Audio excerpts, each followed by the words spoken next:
How's it going? Hey, what's going on? How's it going, everybody? I hope this evening has found you well. I know. Wherever you may be joining us from.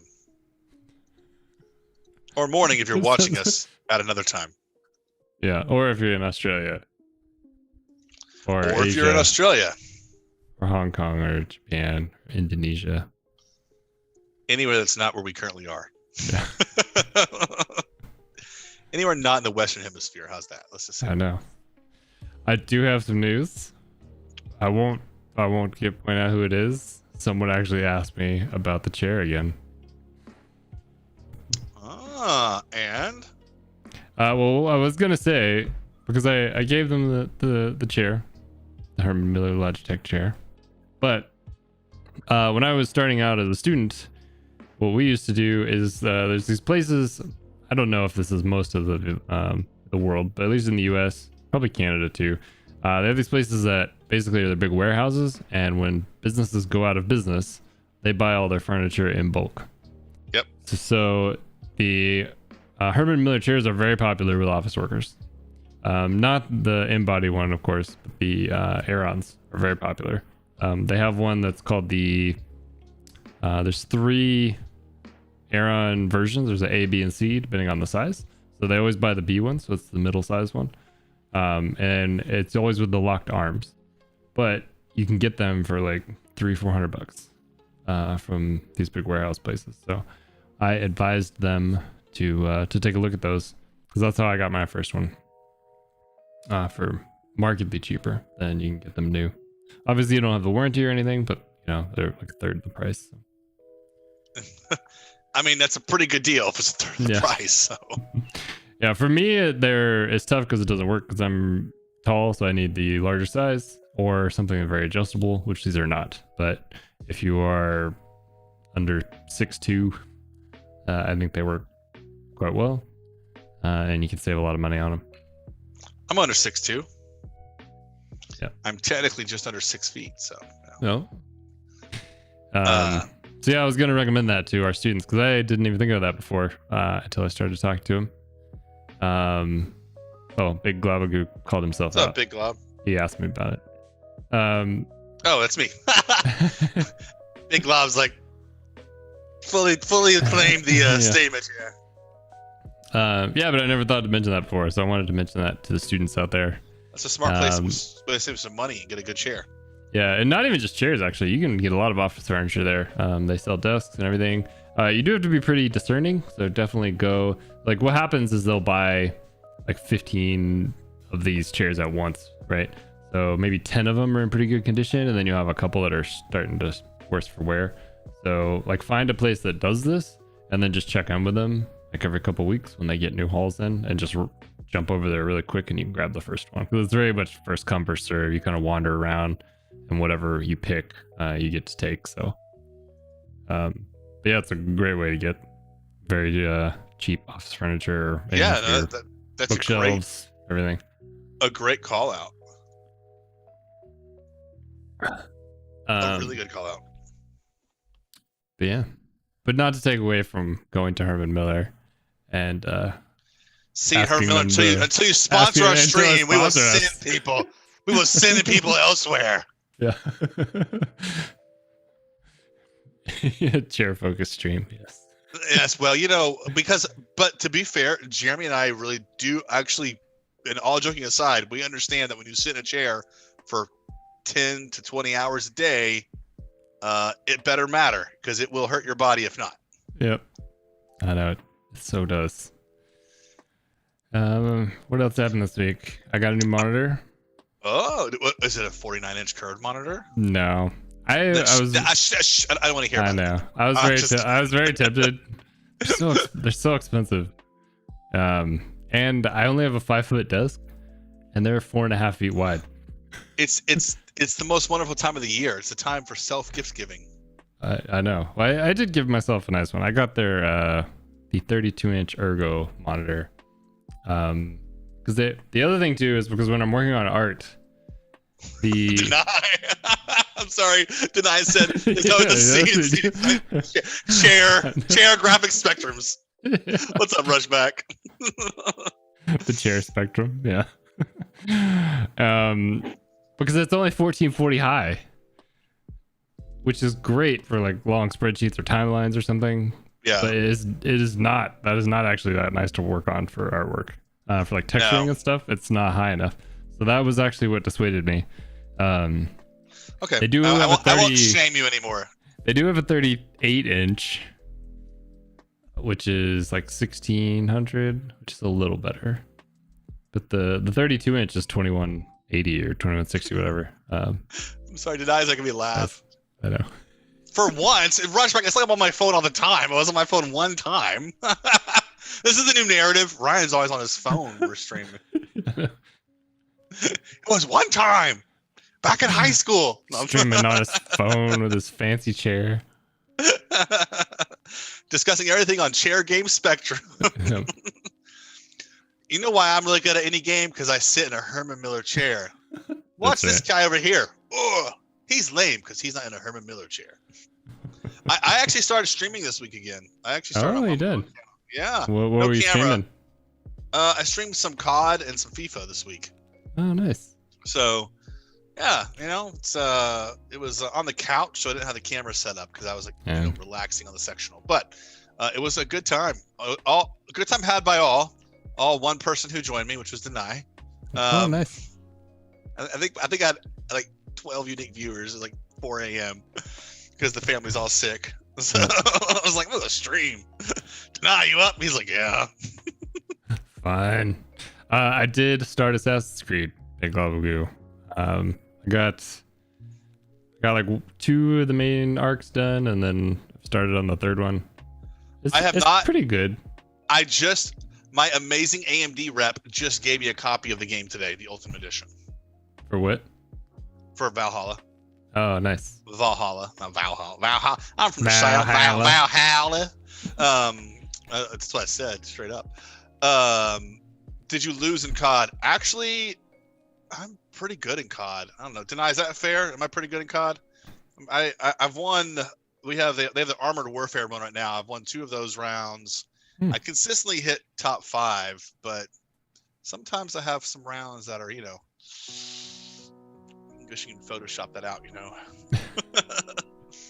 I will say, and as I've looked around a little bit, I think this is a common thing for Valhalla. It is a little bit glitchy with the camera stuff, which maybe you can. I'm not a game designer. Like, they've put out a lot of these. What's the deal with not the camera still being glitchy? Honestly, Ubisoft, come on, guys. This is where hitting quarterly profits is a problem. It's a beautiful game. Don't get me wrong. Like, it looks great. The rigging stuff is a little stiff, but I know that's just a gaming limitation. But the thing is, like, when you're in closer environments with like vines and stuff hanging, or if you're walking underneath something like a fort and bridge and stuff, the camera does not keep up with you very well. So if you're fighting people and there's vines, the vines are in front of the camera and you can't see your character fighting, which is difficult. Let's have Obi-Wan's voice. Use the Force, Luke. I know. It is. I'm like, well, I'm just gonna hit some buttons and hope that I can kill it. Bash, bash, bash. Block. Just block until you can see. Yeah, breaking things with your weapon is glitchy. If you use the bow and arrow, that works really well, but it's hard to do it with your normal weapon. So part of this, honestly, is I have a couple of theories for this. Number one is I think that there hits a point, though, if your camera does this often where people are used to that. You think if we change it too much, not in the glitching point in the sense of like you can't see the character, but a lot of times game franchises won't change fundamental elements that probably from a design perspective should be changed because there's a community has adjusted to or been used to it, right? But to me, like if I'm gonna walk, if this is a 3rd-person camera, which is this, and I walk into something underneath something, just cull that out of the Z buffer, like just cull it so I can see my character. That's all he has to do. Like God of War does a good job with the 3rd-person camera, right? Yeah, like it starts to spin around crazy trying to find you, which I get that it's doing, but just cull the model out so I can see what's going on. And Yeah, no, I agree. Even give the outline, right? Just put that outline through it, so I can. yeah, Yeah. just so I can and see what's happening. I think that would make a big difference. But what I was gonna say is part of it is I think that they know they can patch it post launch, right? Like I know it's always frustrating. because It's sloppy. because as soon as they started being able to patch games, the quality of the game QA bottomed out. It really did. Yeah. You know, I mean, just that's a fact. And I get it's a huge game, so they're not going to catch every little glitch. And I've had a few times when the NPCs have trapped me in places, like I'm talking and then I'll go in somewhere and then they'll stand right in front of you, so you can't get out. Like, what are you doing? Have you seen the Skyrim memes where it's like the guy walking around like as a Skyrim character, he, like walks into the wall? Yeah. Hey, who's there? I can smell you. Oh, I guess he's gone. The other one I've run into is like it'll say like, go talk to this character, so I'll go and walk up to them and the talk thing doesn't come up, like I can't talk to them.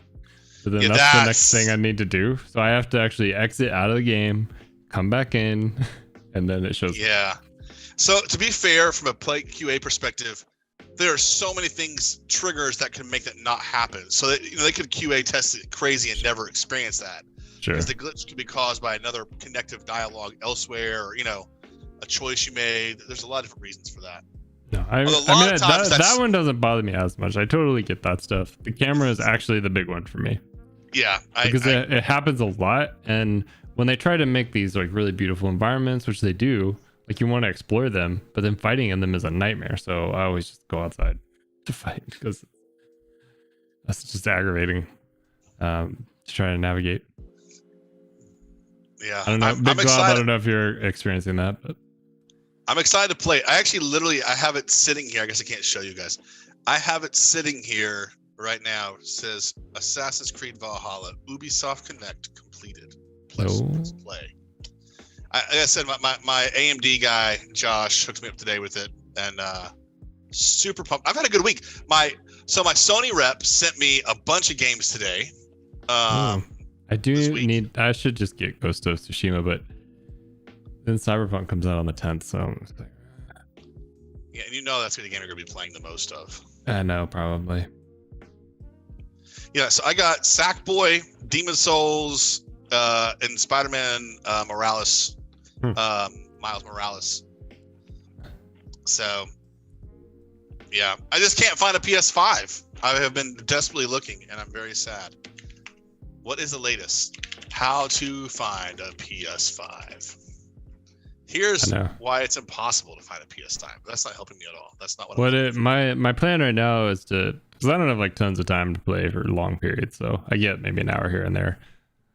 My goal is to get through Assassin's Creed before the 10th, and then just kind of go all in on Cyberpunk. I think you can get Assassin's Creed done before then. We also closed the last 2 weeks of the year, right? So there's some time there. I know you still work, there's no daycare for those 2 weeks. Listen, don't you know, look? You buy the daddy strap thing, we put them in and face them to you, and you just stand up and play, man. Like I know, but we're those crazy parents with the screens. No, you face him to you. Oh, he wants to look at the screen. Oh, I'm sure he does. He's very badly. He helped me work your obliques out as you rotate him, so he can't see. I know you would be doing that. Oh, I'm well aware. We're in the kitchen with the door open. I have to actually turn all my monitors off in the office because he will. No, it is like moth to the flame, dude. It really is. It's like it's like they can hear the hum of the electronic. The little baby brain's like sonar in on it. It's like yeah. I don't know, Big Glove. I'm playing. I got mine for PC actually. So my sad RTX card here can get a workout. So I'm not sure if the next gen, are they going to upgrade the PC version? I have not read that much about it. I just want to buy it. Here, see that 7 minutes ago, folks. It's here, but it's hard to get. Here's the latest on where to find a Sony PlayStation 5. No. All right, so they said Walmart has been a ray of light. The retailer has noted on its website and Twitter feed specific times it's been restocking these game consoles. For example, Walmart will have online availability window for the Nintendo Switch Black Friday bundle Wednesday at 4 p.m. And completed hours later, 6 p.m. for the PS5. All All right, so Wednesday at 9 p.m. Eastern on the 25th, I may have a window to buy. So this is gonna go in like minutes. No, it's like when I had the Xbox website. Remember, I had it. I was hit purchase and everything. When I had to replace my card, put the new card in, and hit done. It was like. Do they have alerts? One of the places I did I put alerts. Oh, Big Glob's got both consoles. Dirty. That's mean. That's mean.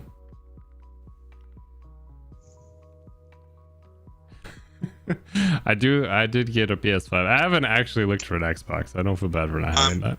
I'm just kind of sad right now. I'm just because I don't know what I would play on the Xbox right now. Oh honestly. Man, just that new Halo trailer thingy they showed. I know, but that's not out till next year. So it's like I know, but I'm just saying, like, dude, it was awesome. By the time Halo comes out, it will be very easy to get an Xbox, probably. I already did that, Big Cloud. You don't need to harass him anymore. I'll send you. Okay, I was about to say, is this a concern? Did you like Jeremy like chat before stream? Like, hey, when Ryan gets on tonight, let's give him a hard time. Talk about sending him pictures of our. I wouldn't be surprised if we hit like our highest peak viewers in the next like 30 minutes. We have like 85 people, and they're all like, "I got a PlayStation. I got a PlayStation." I get bombarded with everyone having a PlayStation but me. You guys are creating FOMO for me here. I'm getting serious FOMO right now. Fear of missing out. Although really on PlayStation, like what are you missing out? Well, I guess Miles Morales you can play, but Valhalla's on PC, isn't it? Mm-hmm. Yeah, so you're not really missing out on much till next year, honestly. Other than just that sweet giant white spaceship on your media console. First of all, I can't play Sackboy. Well, it's actually I have the PS4 version of that too, so I guess I could play that. I mean, I gotta be honest. The minute Stray got pushed, my desire for PS5 went down. I know, right? You're just like, whatever. Got till next year. Cats and robots. What more? I mean, seriously, what more can I possibly want? I know. I was showing my wifey the game, and she was like, "Huh? Is this a statement on society? How we're all just robots wanting to fit in, and how cats are just stuck and lost?" And I'm like, "What?" Oh, that's deep. And then it might be. I was like, I thought about it later. Actually, I was laying awake in bed because everyone was sick, and I wasn't. I'm like laying there, and I'm like, "What does Stray mean?" what is happening to me? It's 5 a.m, and I'm listening, thinking about Stray. Curse you, Jamie, for showing me your love of this game. Stray is like the meta-analysis on the cultural zeitgeist of our time. It might be though. Like the more I thought about it, I'm like,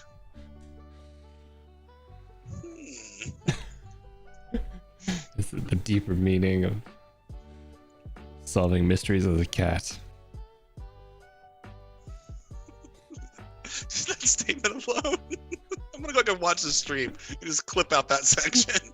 The deeper meaning of solving mysteries as a cat. Oh. So we get deep here at CG Spectrum.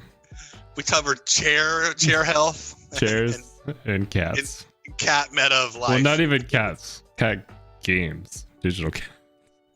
And the meaning of life via a cat game. Yeah. As you can tell, it's been a slow week. But we do have a few things we can talk about in regards to the Black Friday sales.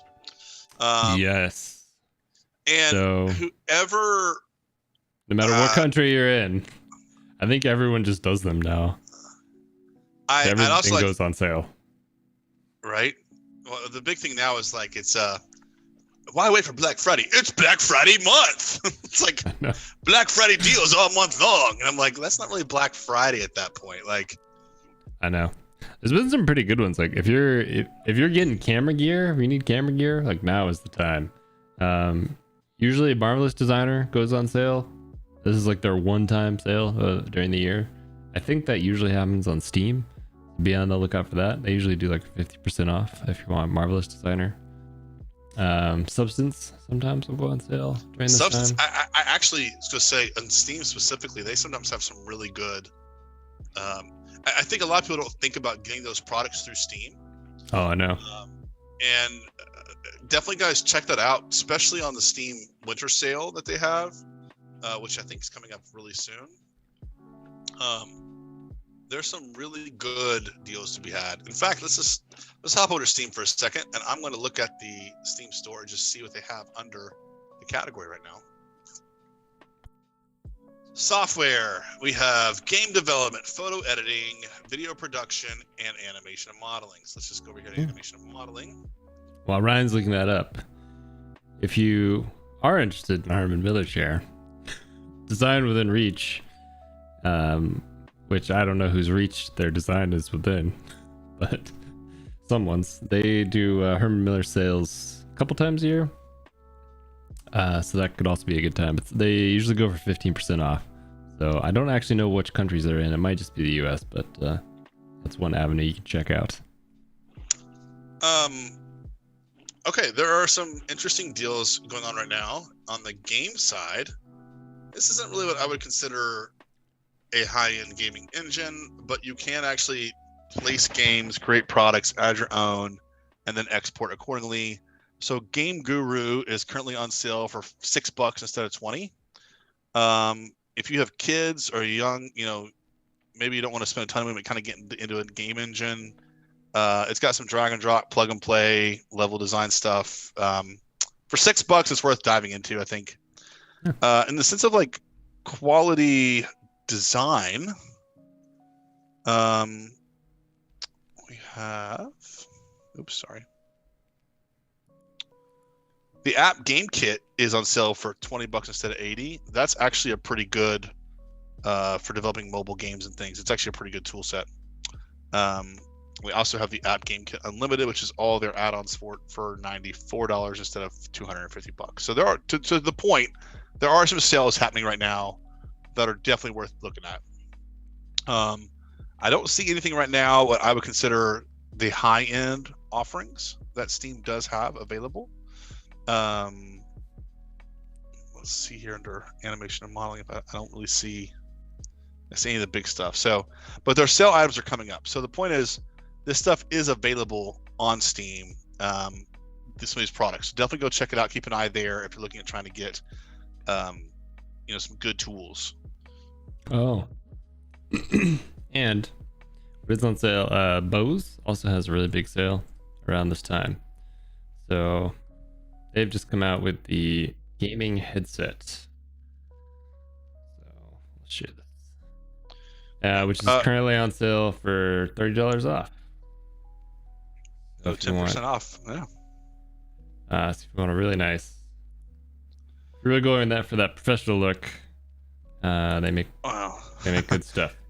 Even outside the professional look, the quality of a Bose is they're all right. And if you buy a luxury high-end vehicle, it probably has a Bose system in it, most likely. Yeah. So Substance Painter 2020 is currently $150. I would definitely keep an eye on that, because I suspect that will be available. Substance Designer 2020 and Substance Painter 2020 are both on Steam, and there's a non-zero chance that those will be on sale in the next 45 days, 30 to 45 days. Yep. And I know all our students get free licenses with us for a year. But once that ends, that will pop up. So if you can get it for like half price, they usually go quite cheap. This could be a good time to snatch it up if you're getting close to the end of your time. Yeah, and both those tools are amazing. Like they're top notch. Yeah.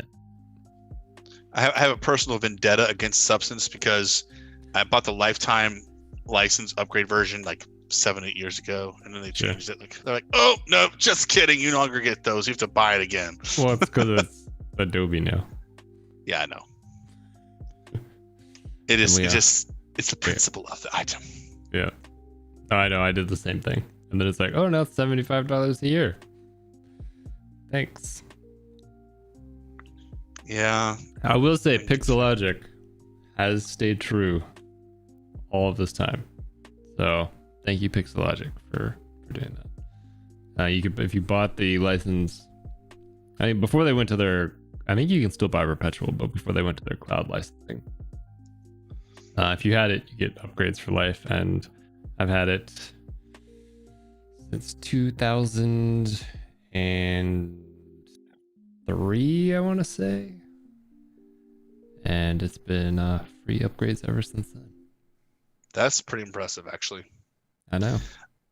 Jeremy, can you tell me what this little item is for? USB for something. It's actually a printer port. Oh. What are we doing? This is a board for modifying an arcade unit. Oh, nice. And I bring that up to say that this is also a great time of the year to buy some home arcade units. Or if you want to upgrade them, some of the parts, there's some deals on those things. So if you get a chance, I'm currently in the process of the Galaga machine, as you will see, is missing. Oh, yeah. Because it is getting modified as we speak. Ruzu, because if you're a student, then these are all student licenses. So there's a couple of them that we reimburse for, so like Houdini, I believe, and then Nuke. We have the educational version of which do cost, so we only reimburse for those if you're in the class. But for Maya, for Substance Painter, for Substance, I guess we don't teach Substance Designer, but I assume you could get Substance Designer as well. I would assume so. And then a few other ones, yeah. As long as you're a student, you get a license for free for a year. So, so you could really be in any class and take those. You just need when you sign up with us, you get basically a proof of enrollment certificate that you get sent, and that's what you use to sign up. Yeah. Jim, what are some other softwares do you think that our students should be looking out for right here towards the end of the year that may go on sale in the next week or so? Those are really the big ones. Like Maya never goes on sale. Houdini, I don't think goes on sale. There's some other kind of esoteric ones like Speedtree you might be able to get your hands on. Sometimes that'll go on sale. Clarice will go on sale at the end of the year. It's another one that we don't teach, but that's they've been using it on Star Wars and stuff lately. It's basically a environment builder, so layouts and stuff like that, scene assembly. So what you can do is it makes like these huge like tree distributions, and you can put in I saw one demonstration, they had like 100 billion polygons in the scene, and they were twirling around and rendering and stuff. It's really great at using huge amounts of geometry for lighting and stuff like that. But it's more of a high-end production tool, so it's difficult to teach for us. But that usually does go on sale if that's something that you're interested in. That would definitely be for the film people. I imagine the Unreal Marketplace will have a ton of sales. So I'd be on the lookout for any content packs you might be interested in. A lot of the asset producers online, so like people that are selling things on Gumroad, Patreon, stuff like that, a lot of times they'll do a sale just to kind of keep with the spirit of it, and people are buying things at this time of year. So be on the lookout for that. If you're looking for models or tools or anything. Yeah, I was gonna say, from a game design perspective, I know that Unity and Unreal a lot of times will run some sales on the asset stores right now also. Yeah. So that you can be looking there. Sites like TurboSquid and CG Trader will also be doing some sales on models and stuff coming up. So sometimes if you guys are looking, there's some really good tools that are sold on the Unity Unreal Asset Store that it actually does it's better to get on TurboSquid or CG Trader, because you can actually get the support for outside of just that platform for them. Whereas if you buy on the platform, you're getting it just for Unity or just for Unreal. So it's something to keep an eye out on. If you see something you like on the Asset Store, check one of the other sites and just see, especially TurboSquid. TurboSquid tends to have better quality, in my opinion, than CG Trader. CG Trader does have some good quality stuff, but they also have some not so good quality stuff. So another, just from a game design or for prototyping, some stuff, there's some good deals to be had there. Yeah, I don't see SpeedG being on sale currently. We still have a few more days. Well, and look around. Things kind of periodically go on sale. And these are software if you're getting into games and stuff that are just nice to haves. Now, SpeedTree is great because it works with Unity, Unreal, and Lumberyard. Yep. Because and you can export to Maya. I know that all of you all are making games in Lumberyard right now. So I just wanted to make sure I pointed that out. Throw that out there. A little plug for them. Yeah. Yeah, they have direct engine integrations, and like if you're using something like Clarice, it can bring in a tree and just populate it everywhere and do a lot of cool stuff with it. I've been experimenting with the hair stuff in Unreal, and that's quite cool. It looks very good. Which needs an upgrade. The old hair stuff in Unreal is so bad. Oh, I know. To be fair, hair is really hard to do in games. Yeah. No, the new shading and stuff looks quite nice. I'm excited to see where that goes.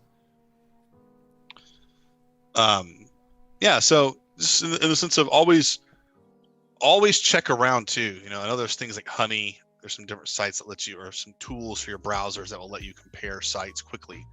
But just because you think you see a good deal, always spend a few extra minutes digging around, because you may find a better deal on that item if it's on sale somewhere on one site. Yeah.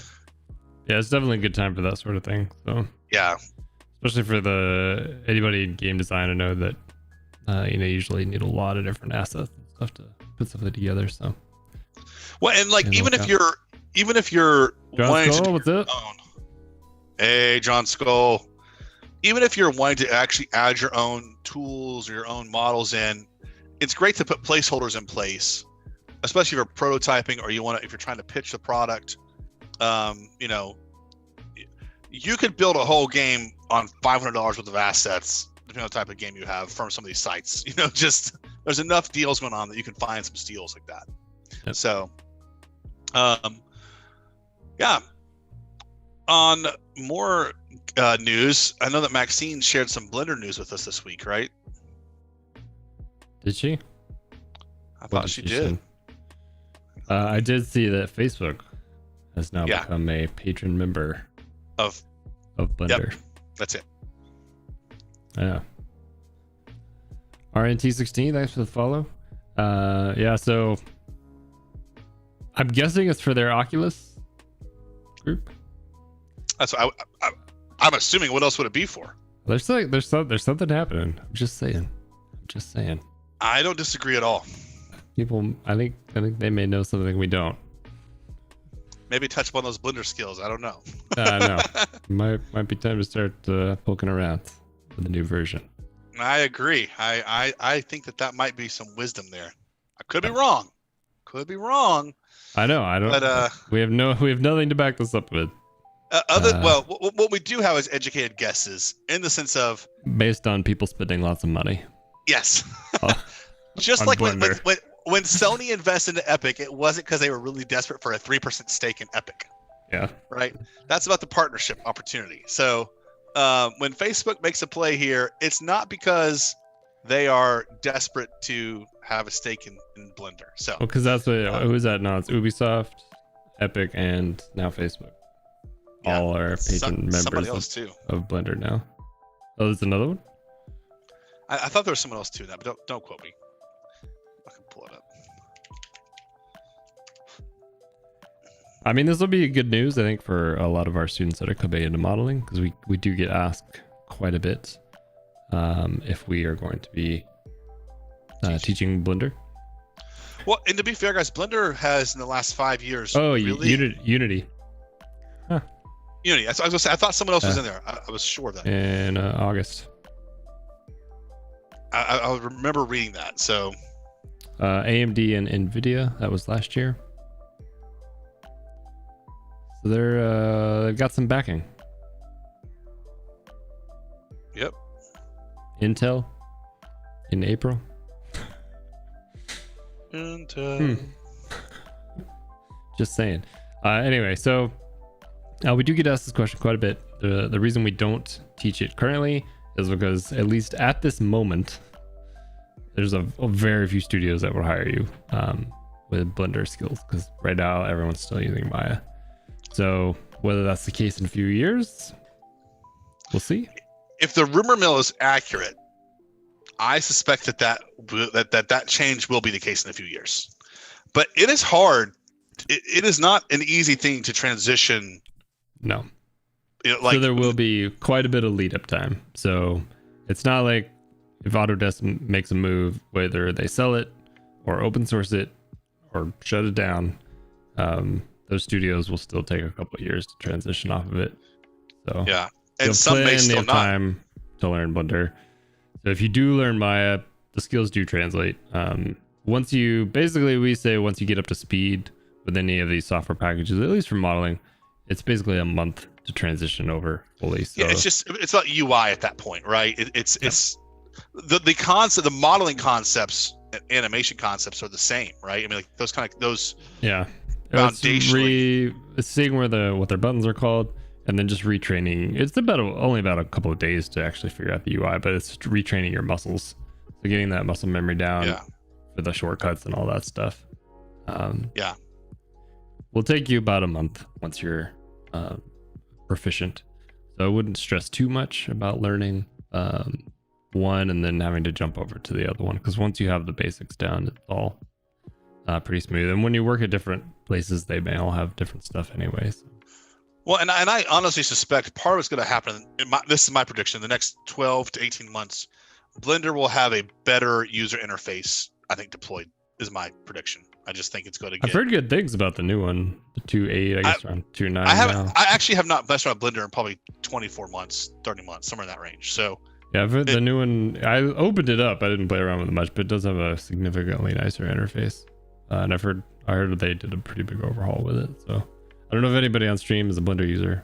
I can maybe speak to it more, but better than Ryan's. Like, I haven't touched it in 30 months. Yeah, I've never used it to make anything. I've just kind of poked around it a little bit. But yeah, I think there's something there. So it's definitely worth, especially if you're not going specifically into modeling, but you want to mess around with some of the other stuff that it has, because it also has a real-time renderer built in, which is nice. And I've heard some of the other stuff is just, it's easy to get into. So. Yeah. And it's a free software, so. And it's free. I mean. So there's that. You know, if you're looking at starting an indie studio, and you have you and your buddies, or 3 or 4 of you guys, Blender is probably a great tool to learn and go with, right? Like, yep. Might be a good time to dive into that. If you're wanting to go work at, a major production house or a game studio, probably not the best thing for you to learn at this stage. Yep. Yeah, exactly.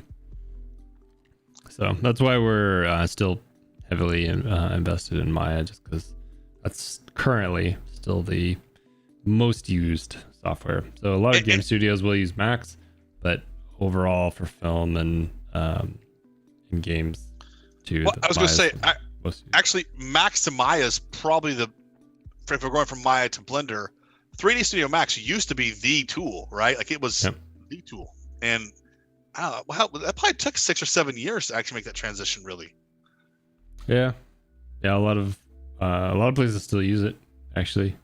Yeah. And it has good stuff. It's just hard. It's hard to pipeline for, like, to write, because you have to write a Max script, which is weird. It's its own thing. Whereas Maya is open with Python now, so all your pipeline people across the studio can write for it. That's right. I love the Blender community. The Blender community is passionate. There's some rabid Blender fans out there. I don't disagree at all, Danny. We're not knocking Blender at all. Please don't. Quite the opposite. I actually think Blender has done all the right things. Sorry, John Skull. That's awesome. I don't know what to say. Yeah, I mean, it's cool. Congratulations. Well, my mom's best friend's nephew's son is somebody. No, that's awesome, Brad. That's pretty cool. Is he like a first cousin, a third cousin? How far to the line of cousins? Can we get him on stream? That's the real question. Yeah. I mean, You know that just reminded me right now that I have a whole additional season of Ballers to watch on HBO. Oh, you haven't watched the final season? No, I missed the final season, and I love the show. Oh, it's good. Yeah, it ends well. I liked it. So Deny just reminded me last night of a show of a series I wanted to watch. Tonight, what was it called again? I can't remember now. Third Cousin. That's cool, man. Now I know how you can afford that nice big rig. It all makes sense now, John Skull. Ted Lasso. That's it. Thank you. What is Yeah, that? it's on Apple. It looks hysterical. Oh yeah, where is it's got Jason. What's his last name? I always say it wrong. Sudeikis. Sudeikis. Yeah. So basically, he becomes this coach in the English Premier League. So this came up while I was streaming FIFA last night because I like doing the manager career mode, and I was like, there's Ted Lasso. I was like, yes, Ted Lasso. I wanted to see that. I forgot. So now I have two things that I can go back and watch. Nice. Have you been keeping up with Mandalorian? I am behind a little bit, so not too far. So good. I have high hopes for any additional movies they come out with, if they're gonna helm it. Dude, at least executive produce. They have to do the Thrawn, the Black Fleet, the Lost Fleet, a Thrawn trilogy. I'm reading Thrawn Ascendancy right now, and it's so good. I guess George Lucas came out with kind of what his sequels would have been. Well, so the rumor is that Kathleen ruined Star Wars Kennedy's out the door, and Right. they may be bringing Lucas back in. So, and then they'll keep Jon Favreau as his content production guy. Yeah, Thrawn was in Rebels, but Thrawn got his start way before that. Heir to the Empire, Dark Force Rising, and The Last Command, those or the Thrawn trilogy, and those were in the 90s, like 95 through, I don't know, maybe I was still in high school, so I guess 98 or 99. And just he's the greatest character in all of Star Wars, in my opinion. So good. And then they've just been doing new Thrawn books right now. Timothy Zahn's been doing some new stuff. So yeah, if you get a chance, the Star Wars Thrawn stuff is so good. So good. They're great books. Oh, and yes, if you do not know the stream, admiral. he is the only non-human admiral. It'd basically be like if the Nazis made an African prince like a field commander. That's essentially like how hard his path to get there was. Like, he is because the Empire is very pro-human. Sure. And so for him to it's his journey really from being this like nobody, or actually when you first meet his character, he literally is like in this like abandoned planet. It's really cool. Anyway, I'm fanboying here, and no one wants to see that. It's embarrassing. I love the Thrawn series so much. So good. John Skull, I don't know. That's what we're theorizing about. Blender has a lot of investment coming in from a lot of big studios. So a lot of investment. How much? Let's see if we can add that up. Well, like the Unity one was low. It was like 120,000 or something. But I know Epic and I think Ubisoft, I think they put in $1 million. And then who knows what Facebook is in for. So. Epic Games put 1.2 in.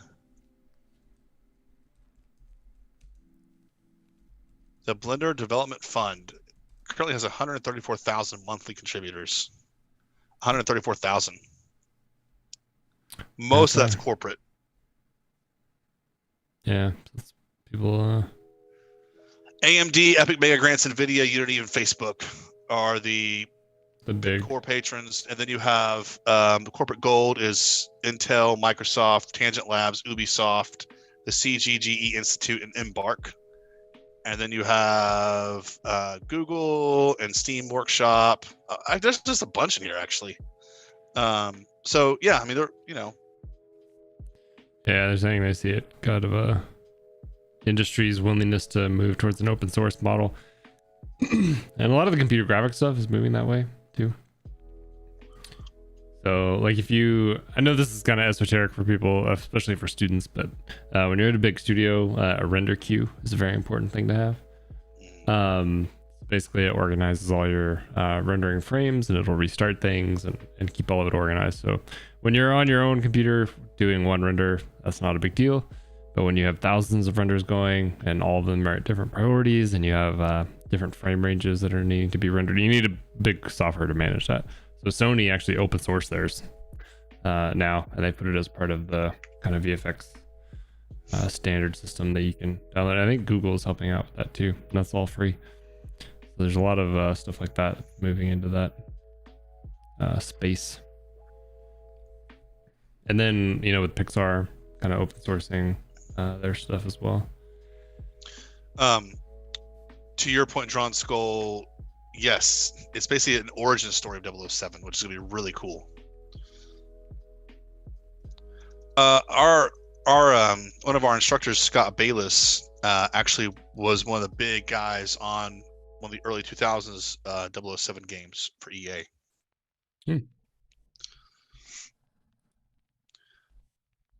Grape.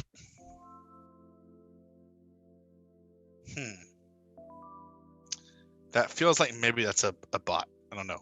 That's what I'm thinking. I mean, I don't know how hard Grape is. Hear about the new Grape game coming out? No way. Is this a real thing? I mean, that'd be amazing. You're a vine, or a little grape on the vine. I mean, when I think of Game Grape, I think of like the little cigaretto company.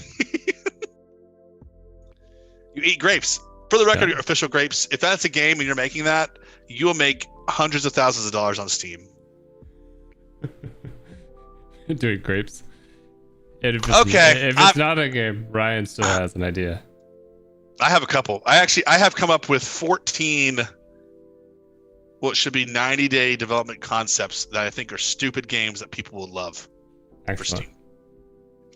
Okay, I'm about to just log off for the night because I knew this was going to happen. I knew someone else was going to come on stream and harass me. I talked to Drawn Skull too, and I knew it. I knew you did. I knew it in advance. You're like, hey, ease in with the fact that The Rock's your cousin, and then drop the bomb about the PS5 on Ryan when he least expects it. See, if Drawn Skull came in out of the gates, I'd be really suspicious. But now I'm more suspicious because I recognize your game here, we just stuck it in there. I recognize the game. Just kind of slide it in gently. So I go through the skulls there. Yeah. Funny. This grape is cracking me up. What do you plan to do for the grape community? Well, first of all, I will guarantee that grapes are grown, eaten, or consumed in a wine product or made into raisins. That's what I guarantee for the grape community. I mean, you can't really argue. That is a good point. Yes, exactly. Deny. That's exactly the kind of DLC stuff we're talking about. See? I know. That is a good idea. Honestly, you should add that to your list of games. I may just do it. I may just make the fruit growing simulator where you're just you are the life of a fruit, and you try not to get picked by the wrong guy, get picked by the right guy in the right batch of Yeah, and if there was like some like secret like code to grow like rosé grapes, then you would catch a whole other swath of players that are into casual games. So grapes official, I would say that I do understand grapes enough to know the difference of the height and altitude and moisture and the sunlight and when you pick the grapes and when they're grown and how it actually changes the composition of the grapes flavor for everything from wine, even for just eating a grape off the vine or making other beverages as well. So I do understand grapes. I appreciate grapes. Grapes are a vital part of my platform.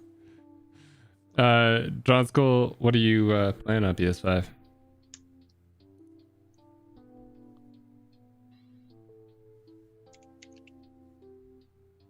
Yes, Big Glob, you should. I thank you, Big Glob. Listen, if you guys want to surprise me and buy me a PS5 and you guys secure one, I'll be ecstatic. I'll even pay you for it if you secure it. I'm just like, I just can't get it. Chairs, grapes, spectrum, deny. It has been routed out. People thought it was, graphics and computers. Computer graphics. Nope. It was chairs and grapes. Yep. The You are a important grape things in god. life. Yeah, man. Thank you, grape. I appreciate it. Yeah. I do appreciate grapes and jams. Grape jams. Yeah, no, guys, I really I literally am like I want to like load up on like tons of energy drinks and coffee just to stay awake and just hit refresh nonstop until I secure all like an Xbox and PlayStation. Just write a bot to go in and just do it all for me at the same time. I know. I should have just bought 2 when I grabbed mine. I apologize. I would have paid you. You should have secured it. I know. I'd have been like, Jeremy, you're my think hero. about it.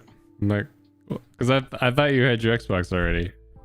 Because you had got your ticket or whatever. I was like, oh, he's fine. Yeah. I'm sorry. Next time. This is turning into a very painful stream, guys. If it wasn't for the official grape being on here encouraging me with my grape god status, I would be, I don't know what I would do.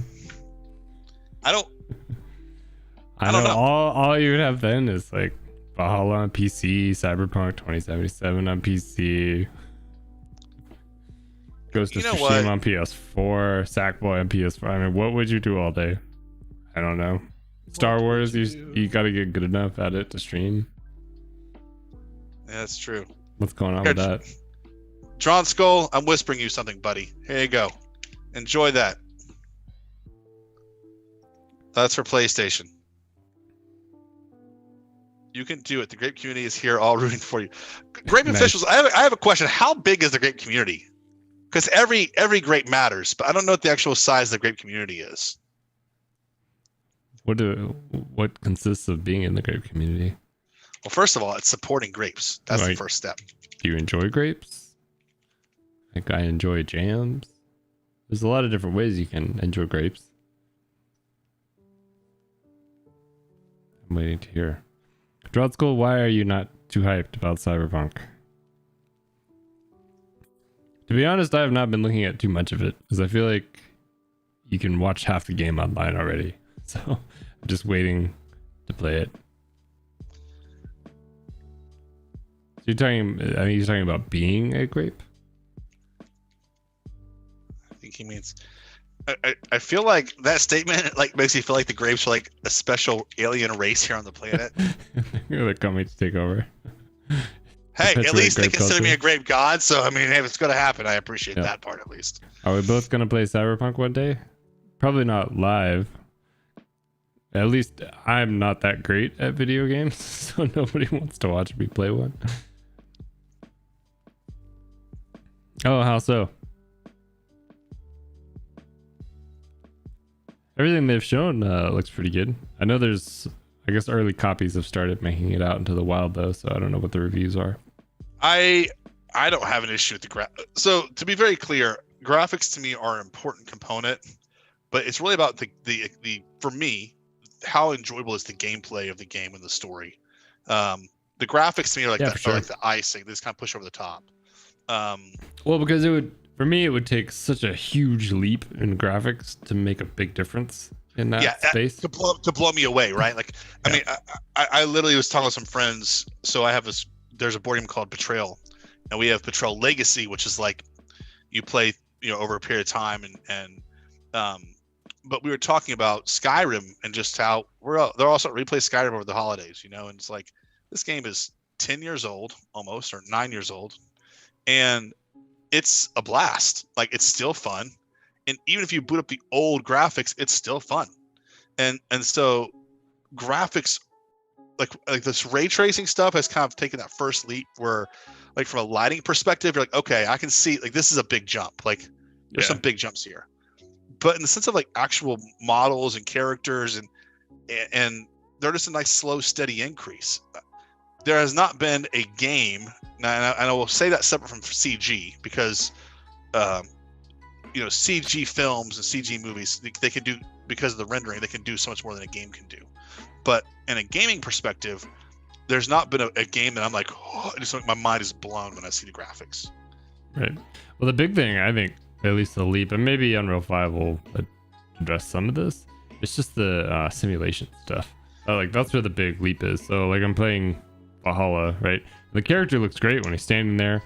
looks pretty good when he's talking. The hair, but like the clothing, they model them all just stuck together. It's just bending and stretching. Like they didn't wait paint the clothes. No, I mean it's not terrible like that, but I mean it's not when you're walking. In my mind, he's like stretching and, but like when he's walking, it's not like the cloth is like draped on him, bouncing, and you know the coats are like blowing in the wind and stuff. It's a very specialized thing, just for a few kind of hero pieces that they do. And it's just because of the processing power. I want to give a shout to Grapes Official for the follow on YouTube. Thank you, thank you. We appreciate the grape race and the grape peoples. Ruzu, I will be playing Cyberpunk. Will I be playing it day one? That depends if I can secure a PS5 or Xbox Series X. If I cannot, I will wait until then. But if I can, then yes. I will be playing it day one because I got it for PC. One of the advantages of working for yourself is you can be like, hey, I'm off for the next 2 days. Playtime. Yep. Good lunch breaks for a while. I have kids. I actually have not taken a day off to play a game, really like day off, since Skyrim in 11. So you're welcome, buddy. You're welcome. We John Skull, you are consistently on the stream, like Deny, Big Glob, some of you guys. We really appreciate the community on here. And we're glad to add the grapes into our community as well. I know. Welcome to the grapes. Very open-minded here on stream. Well, I mean, yeah, we are. We're an inclusive school. You know, I used to be very judgmental until Stray came out and changed my mind. I'd accept everyone but Stray, but Stray games about cats and robots until Jeremy opened my eyes to the light. I know. And and your wife opened your eyes to the deep meaning. It is. Hey, what's up, Stu? Stu, it is great to be here. And robot relationship could have. Grape, you have a wonderful night too. We appreciate you. Have a good one. The entire collection of grapes on the vine. Stu, what's up? Glad to have you here, buddy. Yeah, so we were talking about Blender. And then I got really distracted with grapes. And grape made me happy because all Drawn Skull and Big Glob are trying to do, and Jeremy just bring me down, rub my face in the dirt. Grapes came by and lift me up tonight. Thank you, Grapes. Yep. Appreciate that. For the record, and he gave you a good idea for games, though. I think he already has it. I think he already has the game. I don't want to go infringe on his game. I'd love to see the game. Love you too, Grapes. Love the whole vineyard full of them. Yeah, no. I in all seriousness, I actually think like a grape simulator or wine simulator would be kind of interesting. You could have management mode. Yeah. I love those management games. I got to tell you guys. So for those who don't know, Deny Others. He has a game idea which I won't share because it's his to share. But it's a management type game mode, and I think it would do really well. And I'm interested to see what he does with it. Does it involve a lot of spreadsheets? It could actually. It could involve. Well, then I'm in. Jeremy's game is going to be the spreadsheet simulator, spreadsheet king simulator. How many spreadsheets can you manage and run and interlink together? I know, and then it'll be the go-to game to train project managers. You could do the spreadsheet VR simulator. I know. We'll have like a credentialing process at the end, and you pay $5. And you're credentialed. You got the Jeremy Chin spreadsheet. You get credentialed in like mastery of Google Sheets. Oh, the pixel art. Nice. The Pycel art. Well, what is a Pycel, Deny? I know what you meant. It's good. You know. Let's think of some really other cool game ideas that are just out there that we actually think people would play. because I have a couple. I'm gonna run past you, Jeremy. Give me your thoughts on this one, okay? All You right. and I are gonna each come up with the most insane game idea for a Steam game, who we think people will play, and then our stream friends can vote on which they think is the best one. Yeah, but don't you have a list of like 90 of them? And I'm at 14. I'm not counting any of those. Just off the top of my head. Those are all set aside. To be fair, I'm gonna create one from scratch as well. So, I mean, like I had not thought of a grape simulator until just now, with grape officials coming in here and sharing his grape official information. So, you know, I think I have this game idea. All right, guys, it is excavator. All you do is you come in and you level off dirt, and you gotta go put the pile of dirt, and the whole goal is to make everything level. That's it. Okay, I can want to be there. All right. Window wash squeegeeing.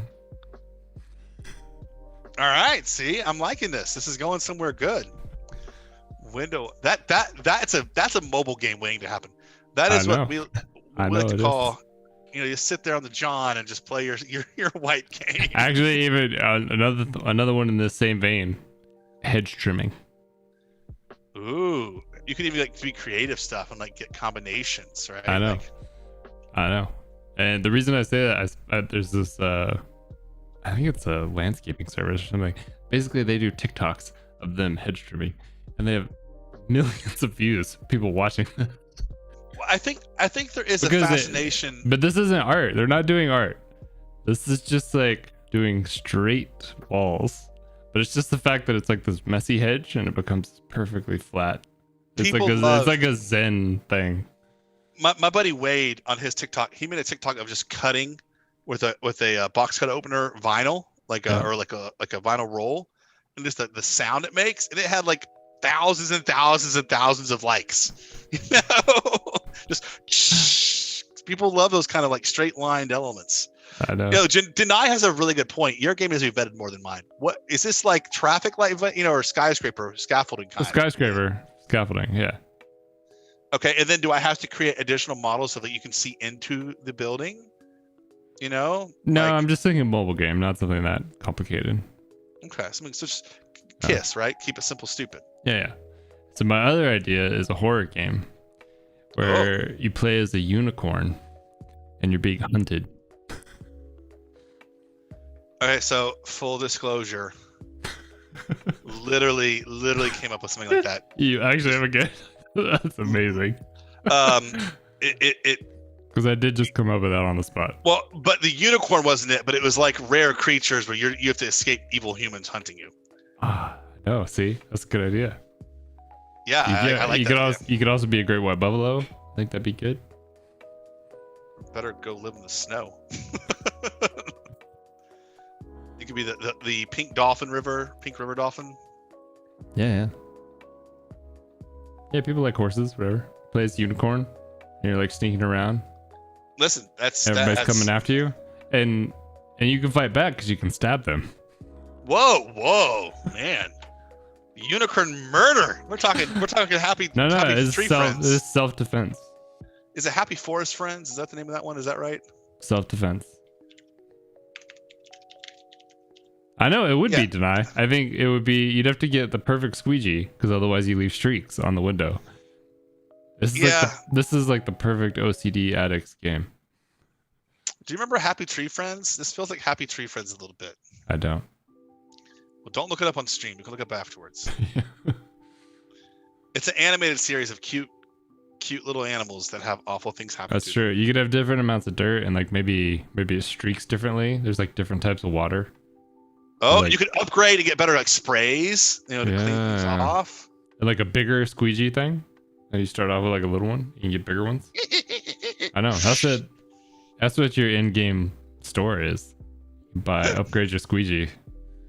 Dude, people, I'm just telling you right now. People would absolutely play this game. With colors and stuff? What's up, Kirsty? Well, why? Hey, Happy Tree Friends. That's what I'm talking about. One of us has a game production company, and one of us does not. But that is true. If you make a squeegee game, I would like a cut. I'll be like, I have no idea what he's talking about. Jeremy will be like, here's the stream on 11/23/20 where I told Ryan. Or I pitch the squeegee game. I'll even model the squeegees for you. Okay, deal. You got a deal. That's it. Then if you model it, I'll do it. We'll put it on mobile. We'll rock it out. I'll pitch it to Apple Arcade. Like, hey. I think that would be amazing. Like Ryan and Jeremy are. Why are they streaming anywhere? They made like $10 million off the squeegee game. I don't know. Oh, squeegee game. Jeremy and I are at the beach. It already exists. Of course it does. Is it window washer? I did see the Tom and Jerry live action movie trailer, Drawn Skull, and it made me sad for my life. Window washing game in Japan. Pane in the glass. Okay, so first of all, they already went on the name over us, Jeremy. That's a pretty good name, actually. Yeah, I'm not gonna. That's well done. So Pane in the Glass is actually a company too. Pane in the Glass mods for Minecraft. I gotta tell you. Okay, so boom, shot down, success already happens. It's a shame. I mean, our dreams of riches while we clean. There goes our Mai Tais at the beach. The dream is gone, Jeremy. Just like that. Just like that is taken from us. Maxine, what's up, hello? Maxine? It's on Steam. Hope the real review stuff went well. Hang on here. I gotta check out. I know, that's why I didn't join, because I was afraid I was gonna have to leave halfway through. It made me sad because it looks terrible. This is a VR game. Well, see, the problem is I think this should have been a mobile game, not a VR game. Yeah, I know. See, I think there might still be room, because I think mobile is where it's at. Maxine, would you play a mobile game where you squeegee windows off of skyscrapers? And you can upgrade your squeegee. And you can upgrade your squeegee. You can customize it with different colors, I think. Wait, what was 3 hours long? Different difficulty levels. See, I know she would play it. Probably exactly. How much would you pay for it? 99 cents? It's got to be free to play with upgrades. You think free to play? And commercials. Free to play with commercials, yeah. Upgrade cleaning solutions. You can actually get sponsored cleaning solution, right? You can, oh, like, that's Mr. true. Clean. Yeah, and be like, oh. You can upgrade to like a magic eraser. Yeah, exactly. Those magic erasers from Mr. Clean. I love those magic erasers. Oh, Maybe we should awesome. have chairs and magic erasers. Yeah, Windex. I know. Here we go. Well, yeah, of course Windex was on that, obviously. I think we got something here still. Because Minecraft, that's like too complicated. So the question, Jeremy, is how simple can we make it? How fast can we deploy it? Right? Like, I'm doing on TikTok. My wife and I are doing the process of creating a children's illustrated book. So we already wrote it, which is like 5 minutes worth of writing, and so we're doing the whole process of like getting and hiring the people, and yeah, it's pretty fun. So this kind of falls in the same category, right? Like how fast and how cheap. Because we don't need a lot of assets, right? You just got to have a glass pane. Or what you could do, you could actually let it be the people's phone. In the phone, it's just like you have to wipe off the phone. Oh, that's even cheaper. Yeah. But then, how do you see your squeegee and stuff? I guess you would see it because you drag it with your finger. Yeah, your finger comes across, right? Yeah. You can have like crazy cool squeegees and stuff. Clean glass spectrum. Deny is on this kid. He's on point. He's on point with the name. He's so up on it, man. He's crushing. You're slaying, bro. If you could actually tell how dirty the physical phone was, I don't know how you would do that. The game actually cleans your phone. First of all, people actually knew how dirty their phone was. They wouldn't touch their phone. Yeah. Okay. I have unfortunately seen that, and it is terrifying. Yeah. I don't know if we actually want to know how dirty most people's phones are. No. I saw a guy actually on YouTube talk about this, and you could find it. He's like, someone asked the question. He said, "Well, here you go. Do you take your phone to the bathroom with you? So does everyone else.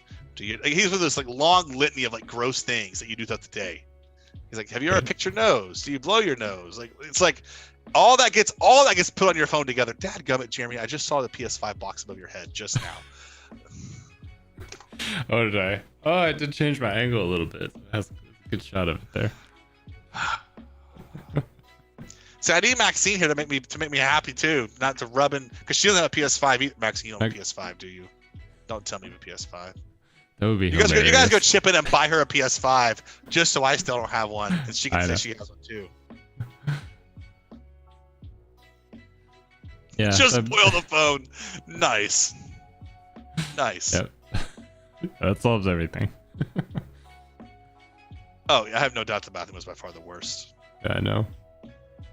When I fast charge in the microwave, they actually have this UV light thing to your phone now to actually disinfect your phone. They're like 100, 150 bucks, I think. Well, with COVID, I think a lot of that stuff came out, so you could have that UV disinfectant for a lot of things. Even though COVID is an airborne virus. Well, yeah, but that doesn't stop people from buying the UV cell phone thing. I saw New York Times had an article about why are we still buying hand sanitizer at bulk rates?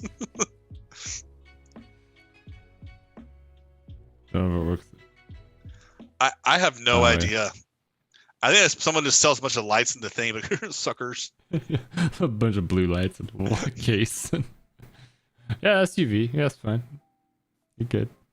My phone's clean but because I put it in a UV. Please don't put your cell phone in your microwave. Just so we're clear on stream. Yeah, I prefer for you to boil it. If you're going to do something that way, boil it over putting it in the microwave. Yeah, please don't put your phone in the microwave. I can see the headline now. CG Spectrum's Jeremy Chin and Ryan Waller advise people to put phones in the microwave. Yeah, please don't do that. No, we do not advise that at all.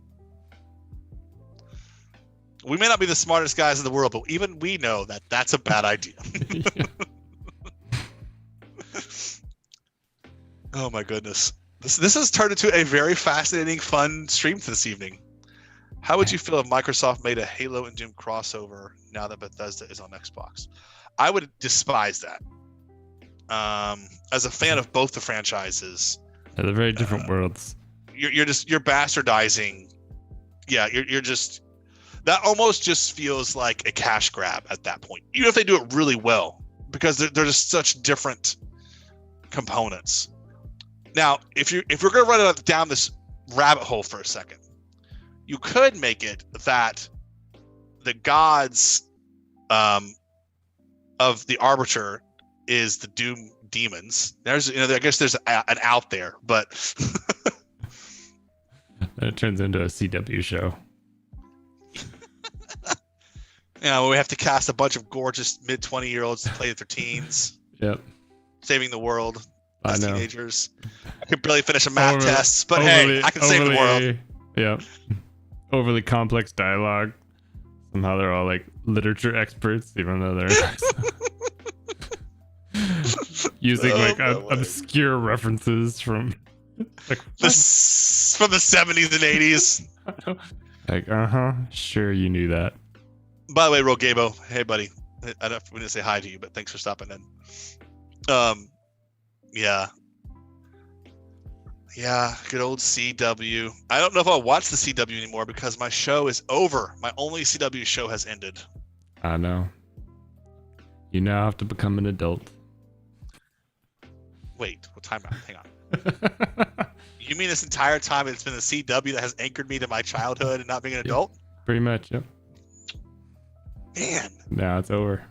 Curse you, Jensen Ackles, for closing Supernatural out. But now you have Netflix, which is doubling down on like the Lifetime style movies, so you can go there for your enjoyment.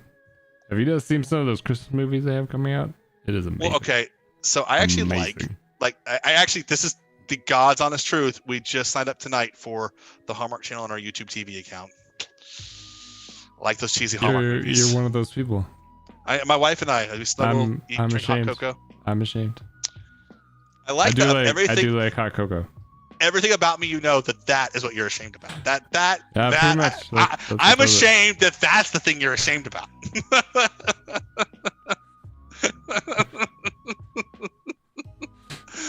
Oh man. Yeah, Netflix. Great. Netflix now has them as well.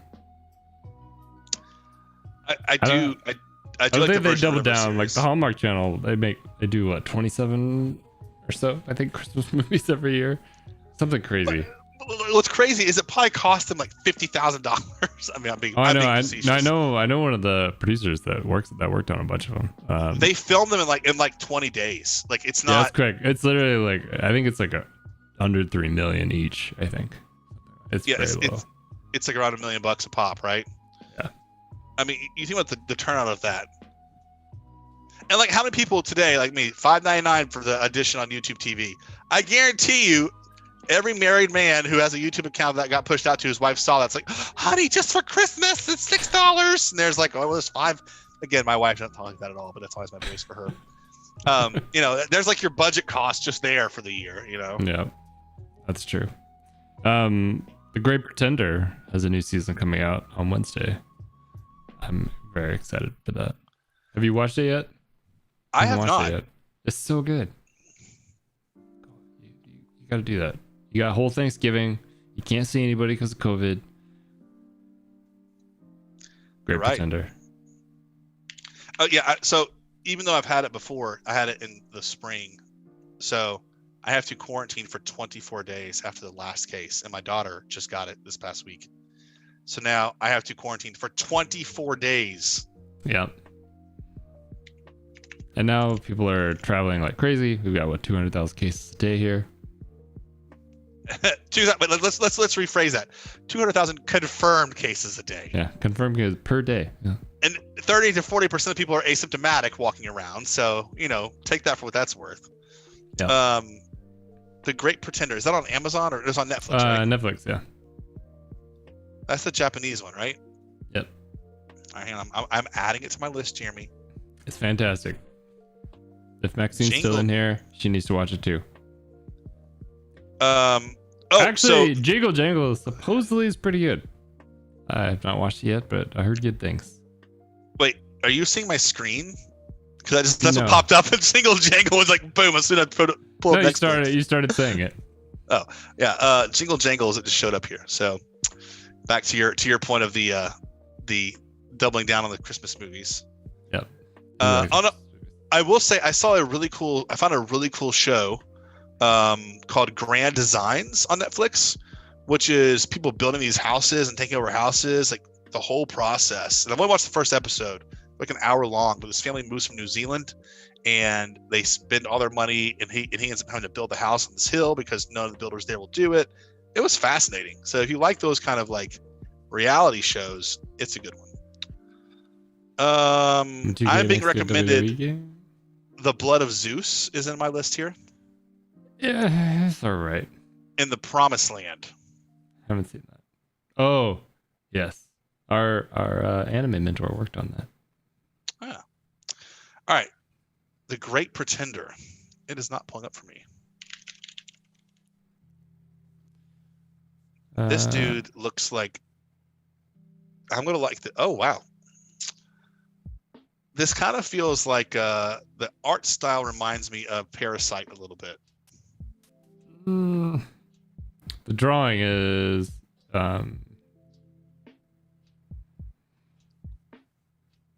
yeah, it's the art. It's different once you get into it, but the coloring and everything that they use is really cool. It's somewhat unique as far as anime goes, and I like the story. It's really great.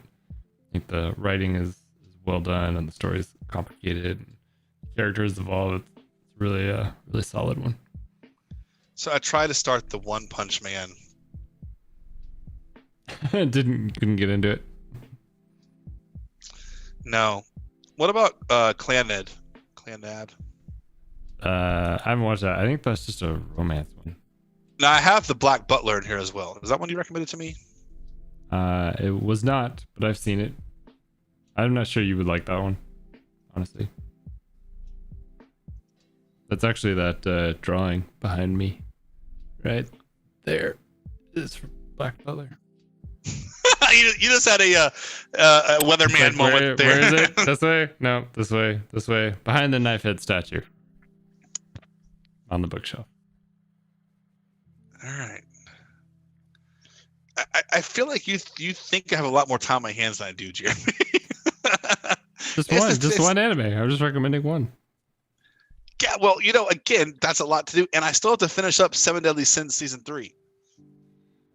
That one's just gonna drag on. You should just watch. Great Pretender is way better than Seven Deadly Sins. All right. Yeah, I've not watched Lovecraft Country, John Skull. It looks pretty cool though. That is another thing. I just don't have enough time. Like I really need to take like 30 days of just disconnecting from the whole world, including my family, job. I just need to watch TV for a month straight. Yeah, like not sleeping, just just double down on it. That'd be great. I think, and then I did might watch the catch up first half my stuff. Watch the first 2 episodes of Barbarians. That's all right.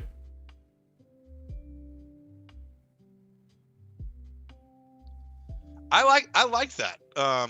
Did you watch it all? Not all of it, but I liked what I saw. Yeah, I've seen the first 2. Probably slowly work my way through it. Yeah, so that's one of those shows that I think I'll like watch like every couple weeks an episode. Like I know I can't binge it. It's too dark. I can't. It's same with me, man. It's just like it's really good. I know it's really good. I just can't binge through it. It's just too much. Yeah, I know. We watched 1 episode last night. We're like, all right, no, I'm done. I'm gonna go. Jeremy, did you finish the Queen's Gambit? I'm gonna go play Valhalla and start killing people. This is too dark. I need to go kill people myself. I have to go murder people in the game world. I did finish Queen's Gambit. I thought it was excellent. It's funny you say that because I was talking with a guy I'm doing business with, and I asked him a question. He's like, "Yeah, I think we're sitting in the wall, blah blah blah." He said, "I need to take a break and go kill some Saxons." I was like, "Rock on, bro." Wasn't prepared to hear that today. I just need to go take a break and kill some Saxons. I know. Just try to take over. Well, they're not really. It's weird because you're actually the invader in that story. Right. Well, you're the evil Vikings, right? Yeah. I love perspective though. How the narrative of who the bad guy is depends on who you are, right? Well, yeah, of course. Like we're just trying to make a room for our family, but you're invading the other country. I have to. It wasn't their country to begin with. Well, that's probably true, but they're just misunderstood. Yeah. No, I mean I think raping and pillaging was a way of life for a large segment of the Viking world. So, that's historically factual. So I don't know if they're misunderstood necessarily. But it's not because England at that time was kind of a holdout from Britannia and Rome. Yeah. Which, they did great things to everyone that they conquered. Well, I mean, the Romans. That's the thing. It was that's how life was back then. Right? I mean, this is actually a pretty deep topic. I actually did a paper on the long-term effects of Roman culture into the wildlands of Europe. And there actually is some pretty big benefits from the Roman Empire in one of the reasons that Europe became the hub of the world creatively, power-wise, is partially because of what the Roman Empire laid the groundwork for in uniting a large group of people together and creating larger sections instead of tribals. Because the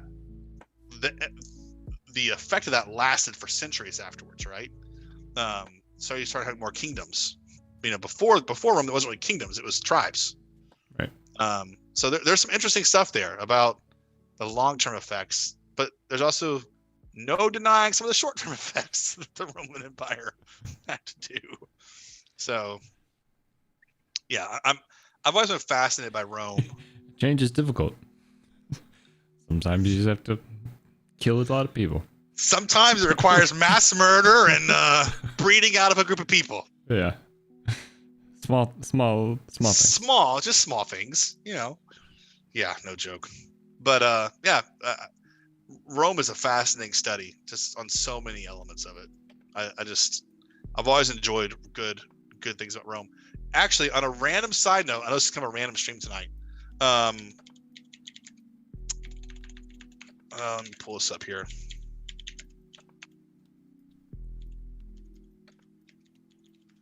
So, if you get a chance, there is some really good novels out there. I'm going to mispronounce that guy's name, so I'm going to pull it up right. When is the last time anyone read a novel in the stream? Go. Today. No, I mean the audience. That's why I know you have time to watch Great Pretender, because you have time to read something. I believe it's important to read every day. I make time even when I don't want to. Oh. Do you think 2020 will be the big? I think there'll be some good games. I think 2023 involving will be cats on a PlayStation 5 that Ryan can't get. There you go. I said it for you. All right. Here you go. So if you guys get a chance, it's called The Gates of Rome. It's by Con Iggulden. I'm probably mispronouncing it wrong. It's about Julius Caesar. He also writes about Genghis Khan as well. They are phenomenal reads. Oathbringer, nice, Gabo. Yeah, I actually think 2023 will be the year of jaw-dropping video games. When Unreal 5's really reaches its what it can do now, you'll actually start seeing AAA products out of that, which will be 2023. I think at the earliest, probably more 2024, I would guess. Yeah. Because it'll take a couple of years for a big AAA studio to get there, you know, kind of wrangle it and use it and make a product with it. Might see some indie games that look really cool. Yeah, but that's true. Actually, you might be right. Maybe an indie game comes out with the first like jaw-dropping, like wow. Well, like I'm blanking on the name now. Mortal Shell, for instance. Total indie game, and I think that has great graphics for what we have now. So I could see a group like that, of just like really great artists getting together and coming up with something cool with Unreal 5 and pushing it out pretty quickly like that. That'd be pretty cool. Especially if depending on how they're, how accurate that is, not having to decimate all the background model data and all of that. If that actually works, that would save so much time for the background environment artists. Oh my word! Yeah, I mean honestly, like, an insane amount. Yeah. There we go.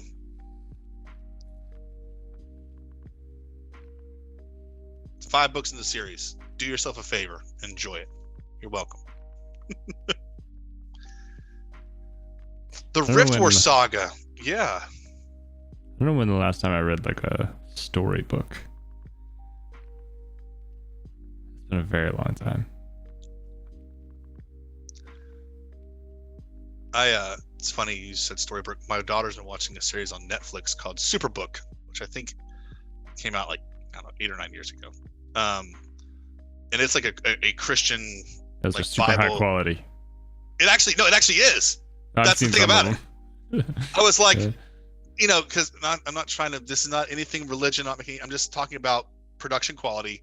A lot of times in America, at least, the Christian market is D tier or C tier. I mean, is that fair? I'm like, oh yeah, worse than that, I would say.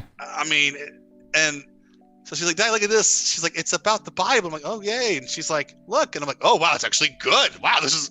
Oh, these are real voice actors. What's that like one that's top 10 on Netflix now, and it's ridiculous.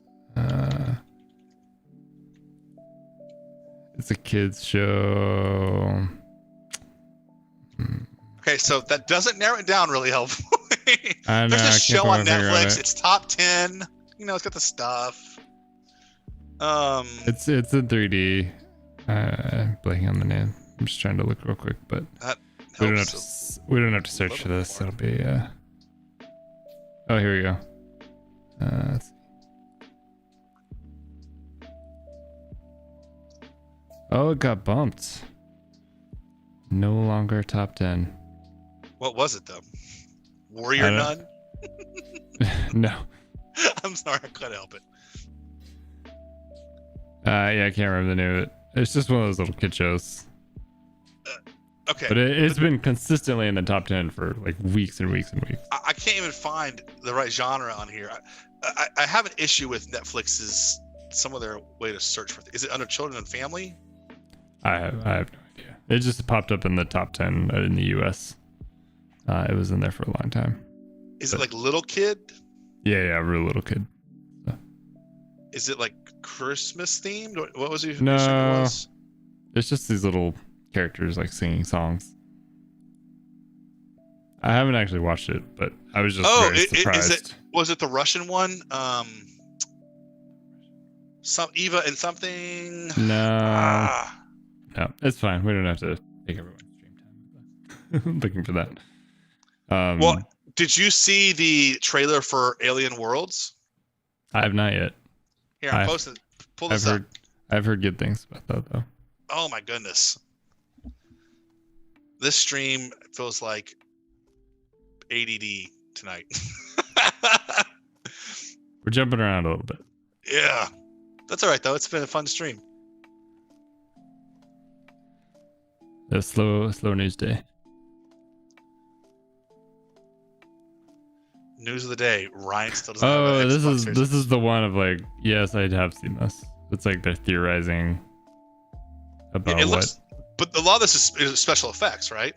Yeah, it looks pretty good. But the quality looks great. It's funny when this came out, I was like, COVID's coming out with some weird ideas now. You can't have actors, so like, what can we do that's just completely 3D? But we talked about that, didn't we? I mean, when this first happened on the stream, we were talking about there'll be more of this stuff.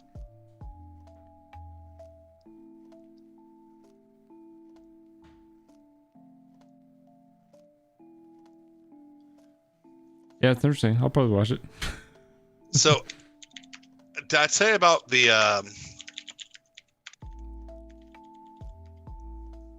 I Was Prey on Animal Planet? I was watching an episode of it, okay? And in the middle of the episode, oh, was that me or you? That's me. All right. On one of the episodes, it was like the forest was on fire around them, and I'm watching. You know how they do like B-clip stuff, like B-clip footage, okay? Yeah. And in the middle of the B-clip footage, there was the pterodactyl like burning alive and screaming and crying. It was like a 2-second pan, and it was right in the middle. And I was like, "Wait, what was that?" And then sure enough, on this like Animal Planet about normal animals, there's this pterodactyl burning in the fire. And I was like, "How did that get through edit? How did that happen?" Some producers like, just leave it in there. See if anyone. I can't find a clip of the fire burning. We got one back here from that dinosaur movie. Yeah, the dinosaur show about the dinosaurs dying off of the asteroid. Yeah, just clip that out. Just make it like 2 seconds long. Yeah, nobody will notice. It's fine. No one will notice. That's excellent. I started laughing so hard, and I was watching with my daughter, and she's like, "What?" And I'm like, "There's a dinosaur in there." And she's like, "Dad, dinosaurs aren't real. This is real." And I'm like, dinosaurs, A, were real, and B. That's funny. Anyway, it's made me think of that. Well, they did that study. I can't remember exactly. It was like they asked people to like count the number of different colored cars or something in a clip. So people were watching to count the cars, and in the clip, like a bear walks across the screen. And no one notices the bear. Not to get heavy, there's there's the school shooting campaign that the government ran here 2 years and talks about. It shows us like boy and girl kind of like falling in love, the evolution of that, and in the background you see the guy, all the signs of him being isolated, being left alone, like, and leads to the moment. So you kind of go through the clip and then it takes you back, and like how you don't see it ever. And like there is a psychology of that in film, right? Like where, and even in game design, where you can place things and redirect attention away, and you do some pretty cool stuff. I feel like that has evolved for the fun of like producers and stuff. Like, hey, let's put a bear across the screen. Yeah. See how it takes. Well, that's the whole thing behind magicians, right? Yeah, sleight of hand, right? Yeah. Did you see this Chaos Walking trailer? Yes, dude. Like, what is happening? Yeah, so what's going on? Go. I don't know. Star Wars chick lands and apparently can see people's thoughts as real things. There's no girls. It's all guys, right? There's only men in the world. That's all dudes. And then she shows up, which I'm sure will go really well. But she can see everyone's thoughts, or everyone can see everyone's thoughts on the planet. I wasn't sure about that. Everyone's all connected, is my understanding. Everyone's thought is connected. Okay. That's what I thought. Maybe I'm wrong. And I think it's like the thoughts take physical form or something. Yeah, I honestly don't know. Because I thought he like thinks and makes like some weapon or something. It was very glitchy. I did not particularly enjoy the editing on the trailer. Yeah, I was gonna say it shows how editing can make a big difference, right? Like, Sony did a thing a while back. There was the movie Priest. Do you remember Priest? But I'm intrigued. I do remember Priest. So Sony ran a promotion, a giveaway, where they gave like 60 clips of the film out, and everyone could put their own minute and a half long trailer together, right? And like just how you could shoot and create with music, like totally different, And I know there's some YouTube channels that make like Star Wars as a comedy, Star Wars as a horror movie, Harry Potter. It's like, and it's fascinating, really, how the edit can change the narrative. Yeah, for sure. I mean, this might be like a really slow paced thought film. Who knows? But yeah, the trailer makes it look a little nuts. So I imagine there will be like a second and third trailer for that. That we'll see. Oh, was another big announcement, I think. Is it Wonder Woman that's coming to HBO Go? Yeah. 184. Same day. Same day as in theaters. They just all men have their thoughts displayed. Anyone can hear them, and it's like a light show around their head. Yeah, I mean that's what I got from the trailer too, but there's got to be more to it than that. Because then there was like aliens coming as well. Or something, I don't know. I'll wait for the more trailers. Dun. What's going on? I know. I'm excited to see Wonder Woman. It was the last film that I've worked on. 84 was? Yeah. What part? Can you tell us what part in the film? Yes, because they show it in the trailer now. I worked on the jet. Jet. Hey, jet. The jet we finished that fly. The guys that finished up the trailer for that showed you the teaser trailer of. Yep. That one got finished, and they changed it quite a bit.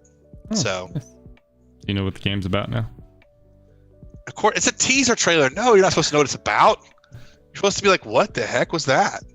They just need to cut it together really fast with glitchy graphics and aliens and people hearing each other's thoughts. I don't know what's happening. You know what? That's the next simple game. Oh wait, never mind. Hearing each other's thoughts is not a simple game. For the record, I am so glad I can't hear other people's thoughts. Yeah, that'd be the worst thing ever. That would be the worst thing ever. Yeah, it really would be. Yeah, it'd be awful. It makes Especially me think if you can hear everybody's thoughts all the time. Yeah, constantly. Like, yeah. I think once you go crazy, though, in all honesty, like, how do you ever sleep? Probably. Yeah, I don't know how you would ever shut it off. You'd have to live in a sensory deprivation tank or something. Which, by the way, I want to do one of those one day so badly. Sleep in it. I don't think you can. I think people like what's the longest, like 2 hours or something. All right, before you go crazy. Okay, wait. I'm sorry. This is the second time this has come up. A Tom and Jerry live action trailer? Is that what you said? It's awful. Wait, whose idea? Who owns the Tom and Jerry IP? That's a better question. WB, I think. Here, I'll play it for you. You can watch it right here on stream in Ultra HD. Oh, he's learned. He's not going to let Ryan comment anymore on his. We're going to do 2160p. There we go. Because that's what you need before it gets down res. Make it big. There we go.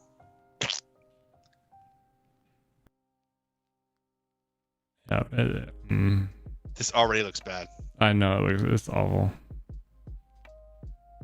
Okay. Just the integration just doesn't work. I mean, it's already like a cheesy Lifetime style premise, but then the integrations and yeah.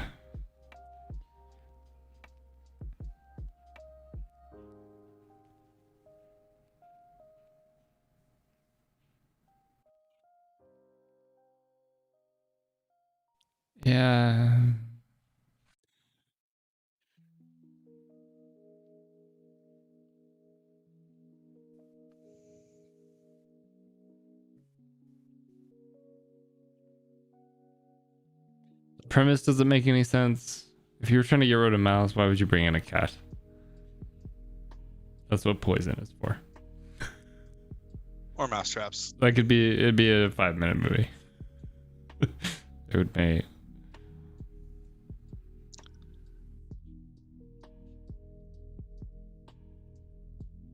Yes, because cutting that with metal scissors is to make sure the mouse is fine.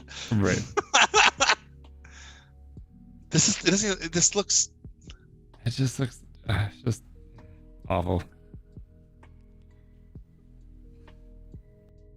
But I will say, deny if you enjoy it, then more power to you. But for me, yeah, it's just not my thing. I'll add a caveat here, which is maybe this is one of those things. It's like Stray for me. I'm making fun of it, and I'm going to watch it with my daughter. Like, that was the best comedy cartoon I've ever seen. Although I highly doubt it. I never really found Tom and Jerry funny back in the day. Yeah, it was never really my cartoon. Like this, is like basically torture. Like I know. Yeah, I don't know.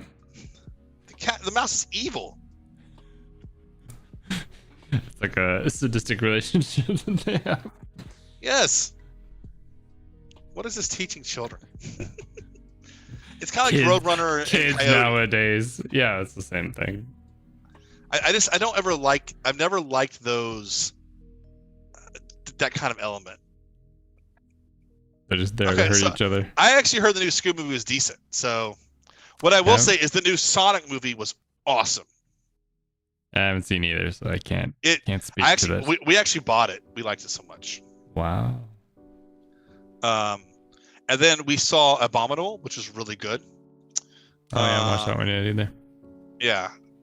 Having a daughter has been great because An excuse to watch all those movies. I've never watched them, and I'm like, oh.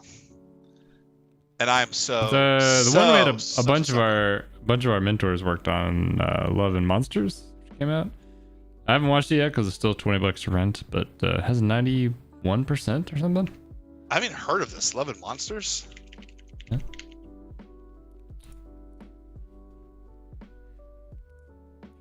Oh, it's not animated.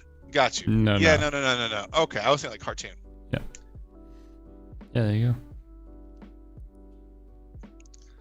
Well, you don't want to support our fellow co-workers? I do, but not for the DVD price. Why is this Dune now suddenly? Oh, I must have clicked on the ad. It's a fair mistake. Anyone would have made it. I know. Is Dylan the guy that was in? No, it's not. The guy that was in those. Yep. The Maze Runner movies. Yep. He like almost died in one of those movies. Yeah, I know some. And then she was in Iron Fist on Netflix.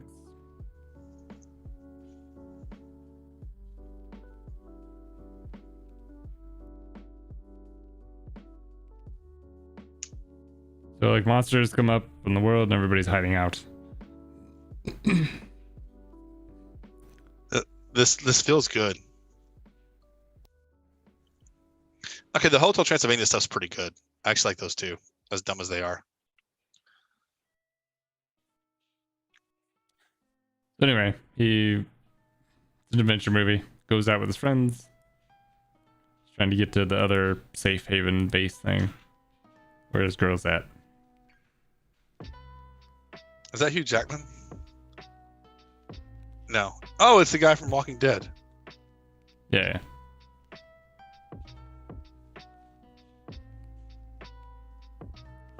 I may watch this tonight.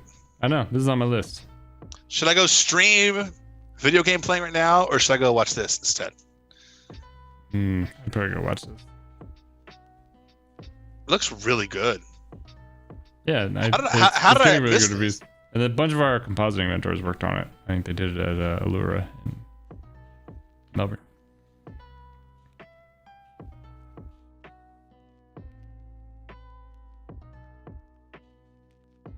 All right, Trimmers 101 here. Yeah. That's gonna be good. Anyway, guys, I've got another thing coming up in 5 minutes, so I'll have to call it. But thank you for joining us on our random stream tonight. It is a random stream. I had a great time. This was a lot of fun. This was a very fun stream. They're always fun, but tonight was a lot of fun. Maxine brings the fun. So without Maxine actually being here, it was a pretty fun stream. We did all right. If anyone finds a PS5, buy it and send it to Ryan, and he will pay you. Yes, I will. I will pay you. Tremendously. So, yeah. Cool. Well, yeah, thanks so much again. We had a good time. Yeah, we had a good time. Hopefully, don't forget Black Friday is this Friday. To our American friends, to have a wonderful Thanksgiving. Stay safe. Thank you, Big Lob. Appreciate it. Deny, Drawn Skull. Shout out to the grapes that joined us. The grapes, hopefully they're not the grapes of wrath, grapes of non-wrath. But yeah, we appreciate you guys. Looking forward to it. And I'm going to play some Call of Duty. All right, man. So, have a good one. Thanks a lot, everybody.